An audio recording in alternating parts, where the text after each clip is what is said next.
This week's Grimm Fairy Tales. Wise Folks. One day a peasant took his good hazel stick out of the corner and said to his wife, "Trina, I'm going across country and shall not return for 3 days. If during that time the cattle dealer should happen to call and want to buy our 3 cows, you may strike a bargain at once, but not unless you can get $200 for them, nothing less. Do you hear?" "For heaven's sakes, just go in peace," answered the woman. "I will manage that." "You indeed," said the man. "You once fell on your head when you were a little child, and that affects you even now. But let me tell you this, if you do anything foolish, I will make your back black and blue, and not with paint, I assure you, but with the stick which I have in my hand, and the coloring shall last a whole year. You may rely on that." And having said that, the man went on his way. Next morning the cattle dealer came, and the woman had no need to say many words to him. When he had seen the cows and heard the price, he said, "I am quite willing to give that, honestly speaking. They are worth it. I will take the beasts away with me at once." He unfastened their chains and drove them out of the byre.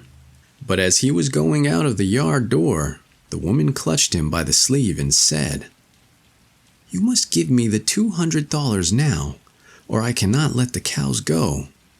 "True," answered the man, "but I have forgotten to buckle on my money belt. Have no fear, however. You shall have security for my pain.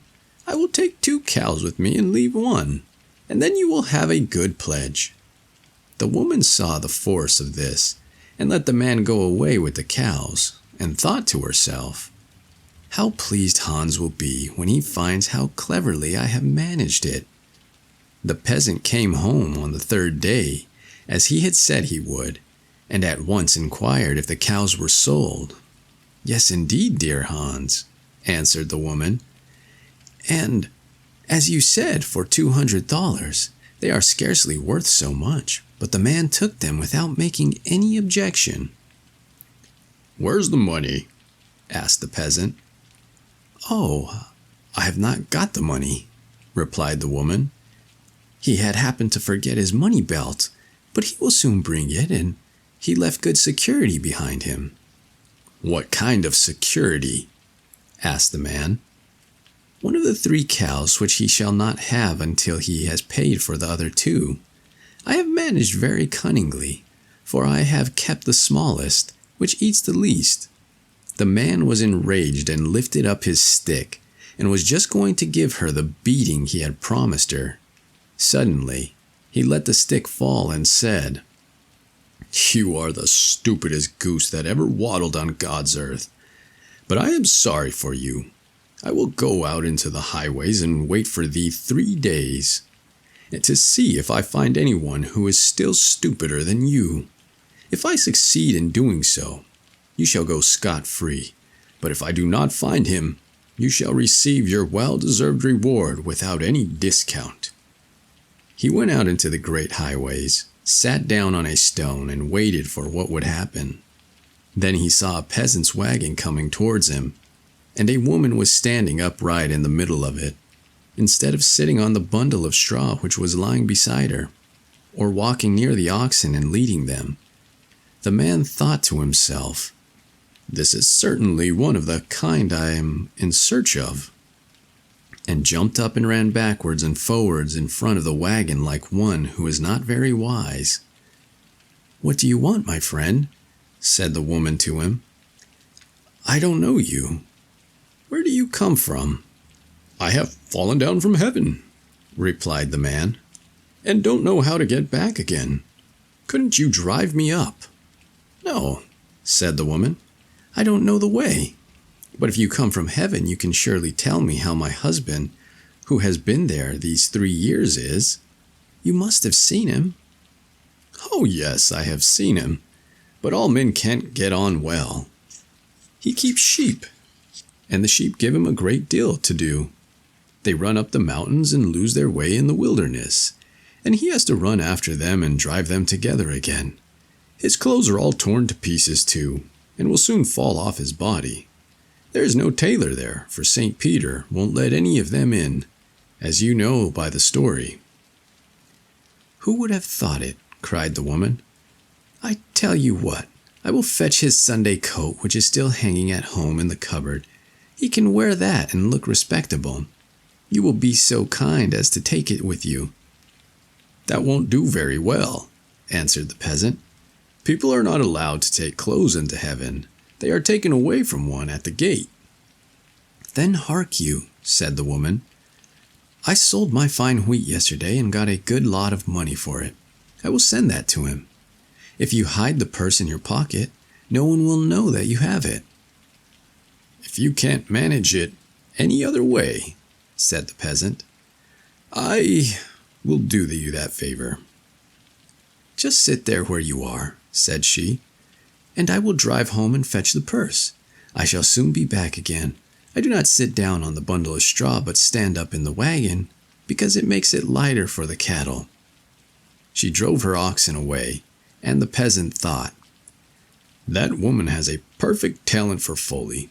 If she really brings the money, my wife may think herself fortunate, for she will get no beatings." It was not long before she came in a great hurry with the money, and with her own hands put it in his pocket. Before she went away, she thanked him again 1,000 times for his courtesy. When the woman got home again, she found her son, who had come in from the field. She told him what unlooked-for things had befallen her, and then added, "I am truly delighted at having found an opportunity of sending something to my poor husband. Who would ever have imagined that he could be suffering for want of anything up in heaven?" The son was full of astonishment. "Mother," said he, "it is not every day that a man comes from heaven in this way. I will go out immediately and see if he is still to be found. He must tell me what it is like up there, and how the work is done." He saddled up his horse and rode off with all speed. He found the peasant, who was sitting under a willow tree, and was just going to count the money in the purse. "Have you seen the man who has fallen down from heaven?" cried the youth to him. "Yes," answered the peasant.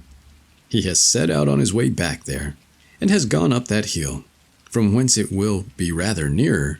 You could still catch him up, if you were to ride fast." "Alas," said the youth, "I have been doing tiring work all day, and the ride here has completely worn me out. You know the man?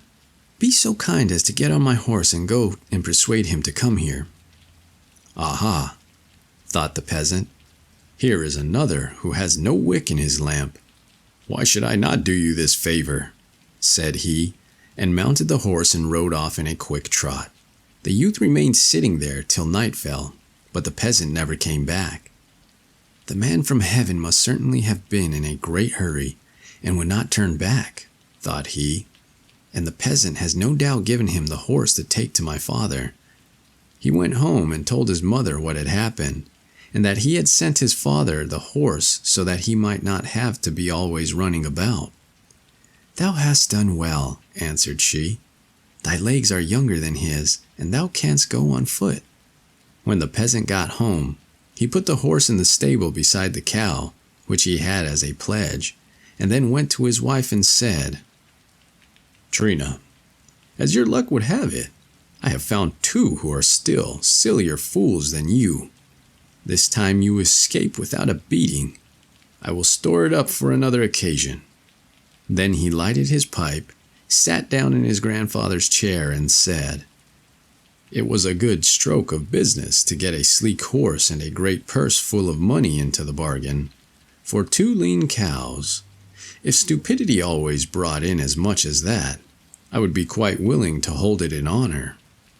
So thought the peasant, but you no doubt prefer the simple folks.